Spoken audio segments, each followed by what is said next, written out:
De ce report de l'examen de sortie des écoles professionnelles, c'est qui s'était prévu pour aujourd'hui le démarrage donc des différentes épreuves, mais dans un communiqué, donc le ministère de l'enseignement technique, de la formation professionnelle et de l'emploi annonce le report de ces examens pour le 17 de ce mois. Oui, il faut dire quand même que tout était parti pour ce report parce qu'on le savait. Voilà, récemment, on a vu ces manifestations de ces candidats à ces examens au niveau notamment de l'enseignement technique. Du côté des Érécorés, il y en a eu des manifestations, mais aussi du côté des Kindia, des candidats qui manifestent pour réclamer leur PV afin de participer également à ces examens. Donc, du coup, on ne peut pas s'étonner de voir un peu cette information qui parle également de ce report, même si dans le communiqué publié par le ministère, ils n'en ont pas fait cas, mais on sait quand même qu'il y a un contexte qui ne permettait pas à ce que ces examens-là se tiennent. Alors, la ministre Aminata Kaba, il faut rappeler quand même que dans ce communiqué, elle invite également les chefs d'établissement publics et privés, ainsi que les encadreurs pédagogiques, que notamment le lancement également des épreuves de sortie initialement prévues pour le 11 juin 2025 est désormais reprogrammé au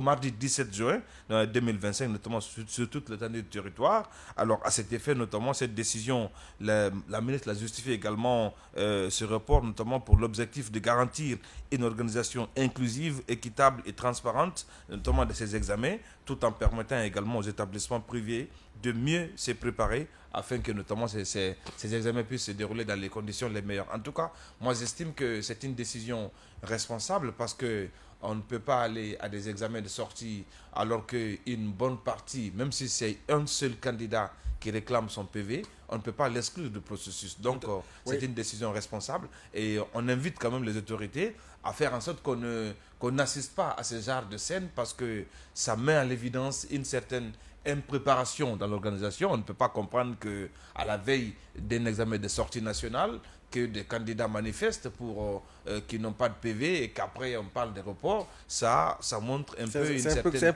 impréparation qu'il faut éviter dans les prochaines échéances, notamment en ce qui concerne également ces examens de sortie au niveau de l'enseignement technique. Oui, Bella Kamano, ça n'a pas été dit clairement, comme Barry l'a mentionné, bien sûr, que ce report est lié à cette histoire de PV des candidats, mais dans le communiqué, il y a eu une sorte de subtilité parce qu'on parle de transparence et d'inclusion par rapport à l'organisation de cet examen de sortie, donc ce qui motiverait quelque part le report.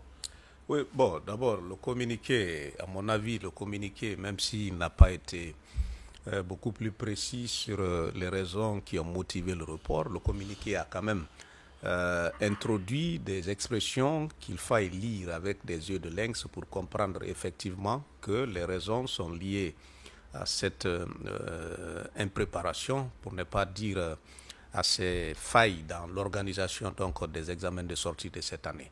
Mais la première question que je me pose, est celle de savoir est-ce que ce sont des étudiants des écoles publiques, des écoles techniques et professionnelles publiques qui manifestent ou ce sont des étudiants des écoles privées? Pour le cas des Érécorés, quand même, ce sont les étudiants des écoles privées. Non, privées qui font notamment santé. Voilà. Donc, pour le cas de... Voilà. Sinon, je me demande, après combien d'années déjà d'expérience dans l'organisation des examens, et comment se fait-il que le département, cette fois-ci, puisse se tromper au point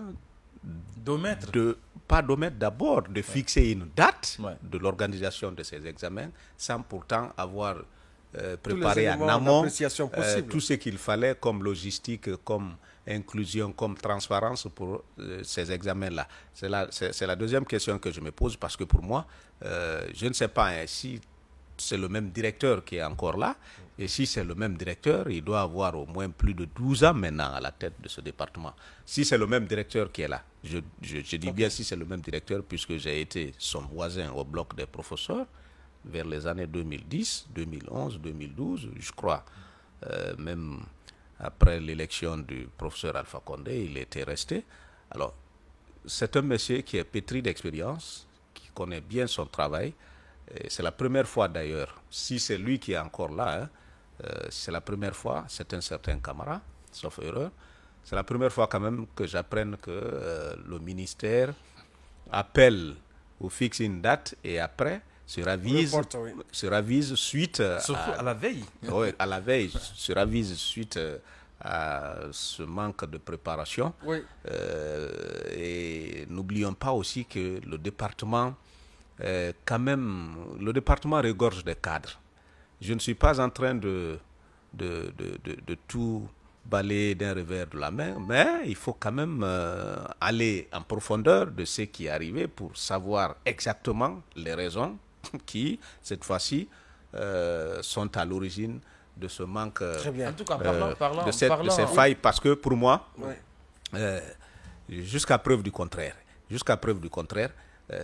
s'il y a faille, peut-être que c'est au niveau des établissements, pas au niveau du ministère. Est-ce que cette fois-ci, tous les établissements ont pris des dispositions pour envoyer effectivement les listes exhaustives des candidats ou des futurs candidats, puisque les listes sont faites avant?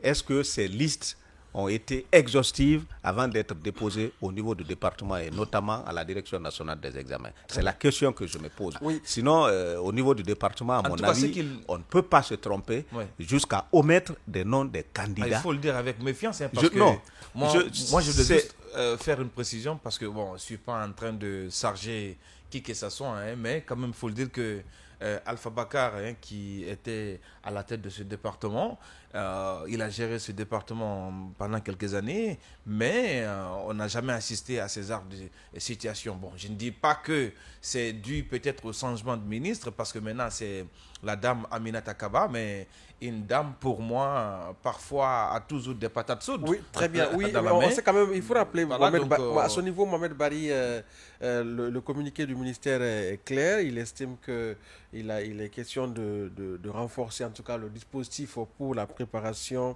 dans la sérénité, pour le déroulement justement, on va dire, de ces examens-là, de sortie des candidats, parce qu'il faut rappeler que c'est un examen de sortie. Donc après un cycle de 3 ans, très souvent, les candidats, n'est-ce pas, dans ces écoles professionnelles sont amenés à être évalués pour qu'ils puissent obtenir un diplôme qui les permettra d'aller sur le marché de l'emploi. D'où l'importance de cet examen. Moi, je voudrais terminer en disant que toutes les conditions voilà, je ne dirais pas que c'est une grosse bourde, hein, pour l'acteur locatrice notamment de ce département, mais ce qui reste clair, c'est un grand faux pas qu'on a résisté également, parce que, à ma connaissance, c'est la première fois qu'on résiste à ce genre de report sur la pointe des pieds. Très bien. Donc, il faut maintenant corriger ces failles-là, parce qu'après, ça risque de retomber sur, d'abord le processus de formation, parce que si ceux qui sont vers la sortie n'arrivent pas à faire leur examen de sortie, il y en a d'autres également qui doivent faire leur entrée. Mais attention, à ce niveau aussi, Mohamed Bari, il faut un peu nuancer, parce que on a eu 2 jours fériés. 2 jours. Non, voilà, ça n'a pas de sens. C'est pas un argument. Non, je crois que le ministère de l'enseignement préuniversitaire, les examens du préuniversitaire n'ont pas été reportés. Le communiqué du ministère de la fonction publique qui est tombé tardivement, d'ailleurs même le jour du jour, en tout cas qui a été déclaré férié. Bon, cela pourrait être une des raisons pour expliquer ce report. Non. Les 2 jours ne sont pas imputables aux jours qui avaient été fixés les examens nationaux au niveau pour l'organisation de ces examens, voilà, à mon avis. C'est prévu. Le communiqué n'a pas eu d'impact sur le programme qui a été fixé. Je crois que le communiqué est venu trouver que le programme a déjà été fixé. Ça peut te sauver le département. Le communiqué a choisi des jours qui viennent avant la date qui a été fixée par le ministère. À mon avis, tout est parti certainement des établissements, encore une fois. Encore une fois. Oui, parce qu'il y a quand même, il faut préciser, Bella Kamano, dans le cadre de la préparation de cette émission, nous avons tenté de joindre les responsables de ce département, notamment le responsable de la communication, mais il nous a toujours fait savoir que d'attendre qu'il va avoir une communication de dernière minute. Jusqu'hier nuit, j'appelais le responsable de la communication de ce département, il m'a fait savoir, attendez, on va faire un communiqué. Donc finalement, le communiqué est tombé, annonçant le report de cet examen de sortie. Alors, c'est ce qu'il fallait retenir.